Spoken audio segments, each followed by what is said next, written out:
और इसीलिए लगातार वो बाधा उत्पन्न करने की कोशिश करते हैं। तो तस्वीर हम आपको दिखा रहे हैं। सभी देवी देवताओं को श्रद्धा पूर्वक प्रणाम करता हूं। मैं आज आपके पास विशेष रूप से आया हूं।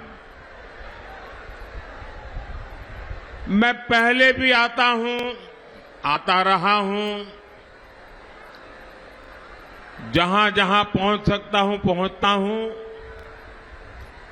लेकिन पहले जब मैं आता था तो कुछ देने के लिए आता था, कुछ लेकर के आता था, कोई योजना लेकर के आता था, किसी के उद्घाटन के लिए आता था। लेकिन आज मैं आपसे देने के लिए नहीं, मांगने के लिए आया हूं।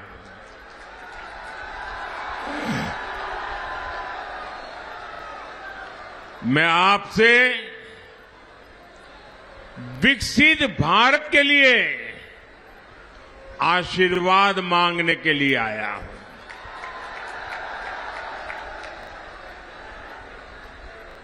आप मुझे बताइए,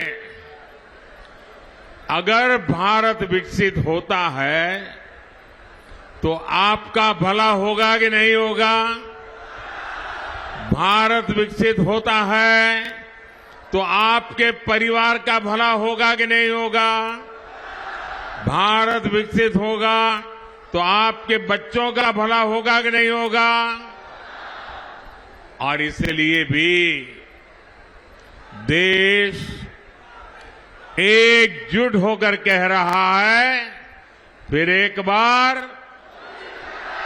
फिर एक बार, फिर एक बार।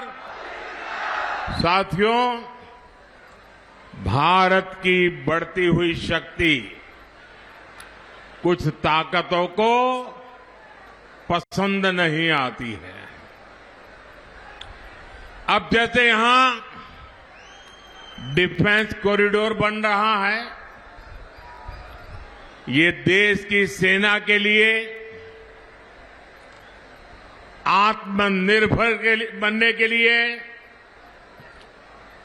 दुनिया में निर्यात के लिए घातक अस्त्र और शस्त्र बनेंगे। लेकिन दुनिया भर में जो हथियारों के दलाल हैं, जो पुरानी सरकारों में घूस देकर के अपना काम करा लेने के एक्सपर्ट हो गए थे, और पुरानी सरकारों में बैठे हुए लोगों को भी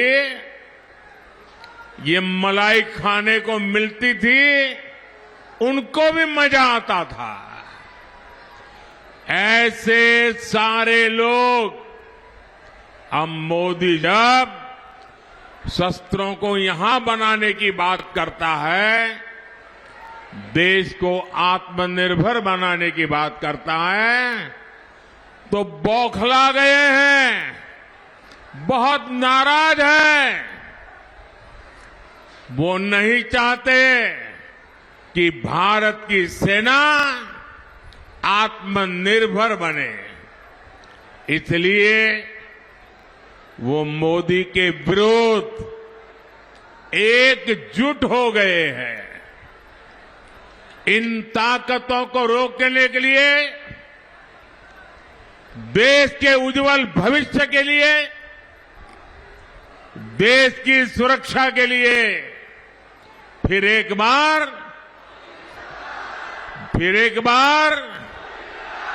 बीजेपी एनडीए सरकार लाना बहुत आवश्यक है।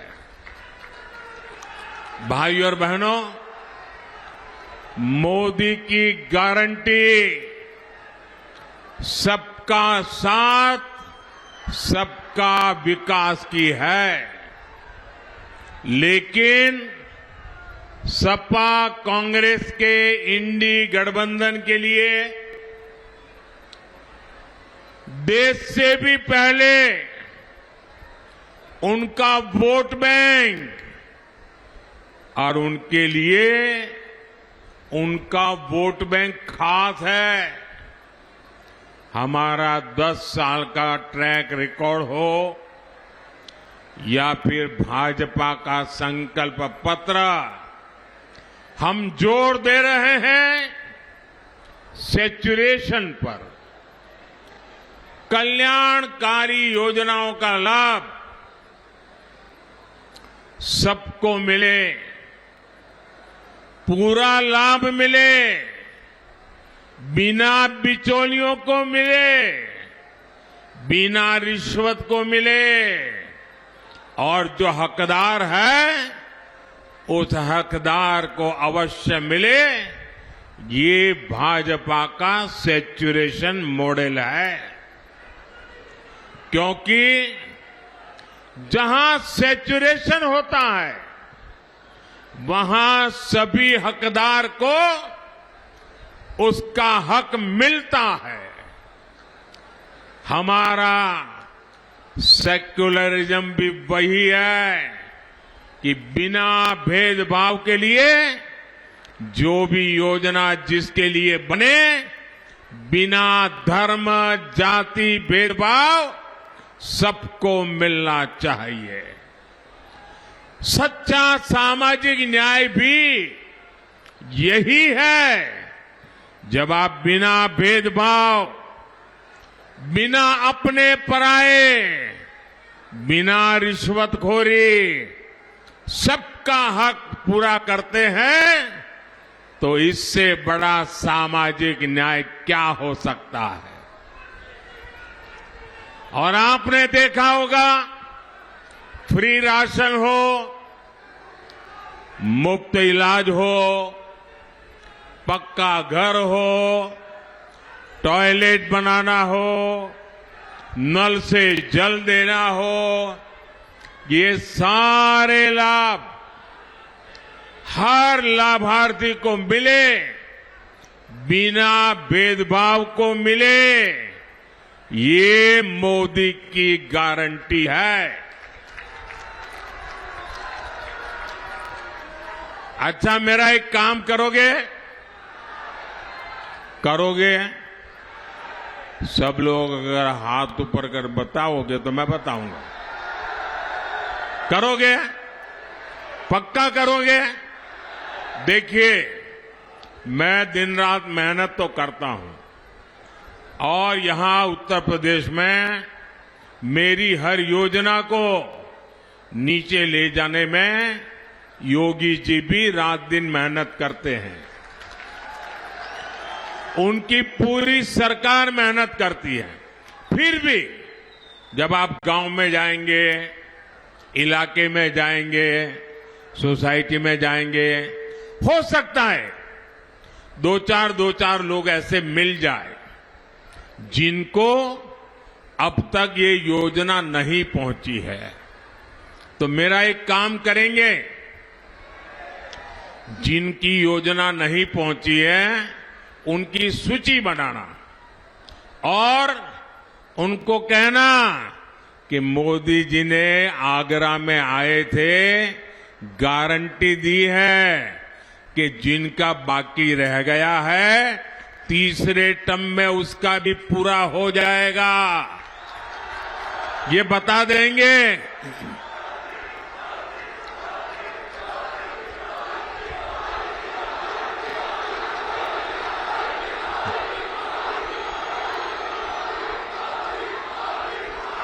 और आप देखिए, मेरे लिए तो आप सभी मोदी ही है,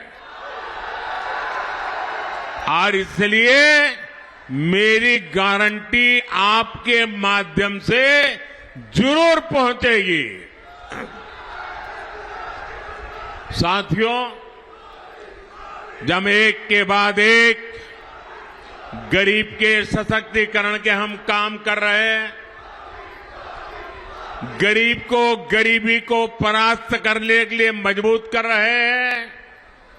एक ऐसा मॉडल है जिस मॉडल की आज दुनिया के लोग चर्चा कर रहे हैं, क्योंकि हमने जो रास्ता अपनाया है, हमने जो मॉडल अपनाया है, उससे आज देश में 25 करोड़ देशवासी जो गरीबी की जिंदगी जीते थे, वो गरीबी से बाहर निकले हैं।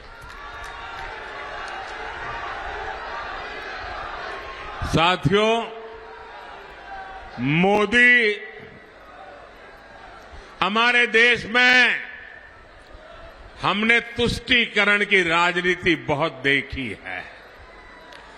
तुष्टीकरण की राजनीति ने के देश को टुकड़े टुकड़ों में बांट के रख दिया है।